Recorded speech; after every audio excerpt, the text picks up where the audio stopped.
ইনশাল্লাহ আমরা আসছি, আমরা আমাদের কথা যতটুকু পারছি কথা রাখছি। ঠিক আছে। আপনারা জানেন যে গত সপ্তাহে আমরা একটা ভিডিও করছিলাম যে আমাদের বড় এলাকার বড় ভাই বিল্লাল ভাই, সে তার জবলেস হওয়ার কারণে সে এই ব্যবসাটা স্টার্ট করছিল, মানে এই দোকানটা নিচ্ছে কষ্ট করে। আর আদার্স মালামাল কেনার জন্য তার পর্যাপ্ত মূলধন না থাকায় সে আমাদের সেবাবন্ধু সংগঠনে সে আবেদন করছিল। তো আমরাও আমাদের সামর্থ্য অনুযায়ী যতটুকু করি বা যতটুকু ক্যাপাবিলিটি আছে তাকে বলছিলাম যে আমরা যতটুকু পারি ভাই ইনশাল্লাহ আপনার দোকানটা রানিং করার জন্য আমরা পাশে থাকবো এবং ভবিষ্যতেও আমরা থাকবো। তো আজকে আমরা লাস্ট এক সপ্তাহে যতটুকু ফান্ড কালেকশন করেছি সেই ফান্ড অনুযায়ী আমরা যতটুকু আর কি এলাকার একটা মুদি দোকান হিসেবে যতটুকু রানিং প্রসেসিং যে মালগুলো সেগুলোই আমরা কিনে আনছি। এখন বিল্লাল ভাইরাতে সেই মালগুলো আমরা তুলব। বিল্লাল ভাইরাতে অর্থাৎ বিল্লাল ভাইয়ের দোকান আমরা নিজের হাতে সাজিয়ে দেবো মালগুলো। তো মালগুলো সবাই নেন, নিয়ে আমরা এক্সপোর্ট সাজিয়ে দেবো।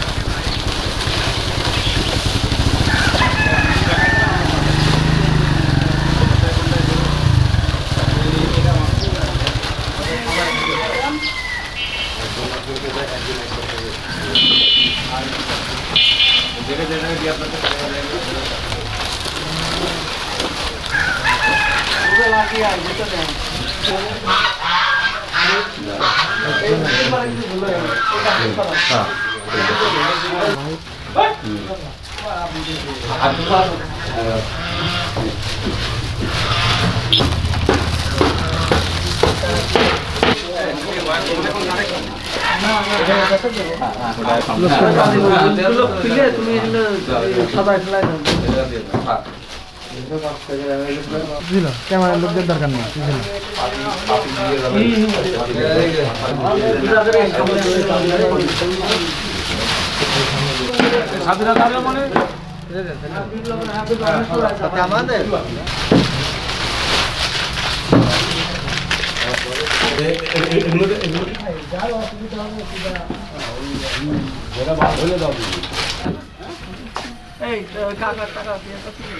ছেড়ে দিলাম। আপনার আছে সেই খাবার খাবার দিবেন, খাবার লাগ দিব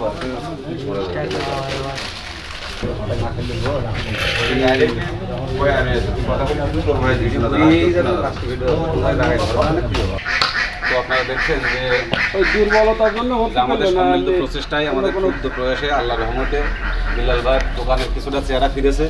ইনশাল্লাহ বিল্লাল ভাই আল্লাহর উপর ভরসা করে এখানে রুটি মালিক আল্লাহ এই অল্পতে তার বারকা দান করবে। আর আমরা আমাদের সংগঠনের পক্ষ থেকে প্রতি উইকে একবার করে ফলো করে রাখবো। তার টুকটাক যতটুকু প্রয়োজন আছে আমরা তার পাশে থাকার চেষ্টা করবো ইনশাল্লাহ। আর আপনাদের কাছে দোয়া চাই আমরা যেন এই ধরনের কাজে আরও বেশি বেশি করতে পারি। আপনার আমাদের জন্য দোয়া করবেন। তো বিল্লাল ভাই আপনি আপনার অনুভূতিটা দিয়ে খুশি আছেন? আমার অনুভূতি খুবই ভালো লাগছে, কারণ আমাদের পার্শ্ববর্তী ছোটো ভাই ভাইরা এই যে বন্ধু ফাউন্ডেশন নামে যে উন্নয়নমূলক কার্যক্রম করছে, এই জিনিসটা যাতে আরও ধারাবাহিকতা তারা বজায় রাখতে পারে এই দোয়া এবং তাদের জন্য মঙ্গল কামনা করি। তাহলে আপনি মোটামুটি এখন মানসিকভাবে একটু আমাদের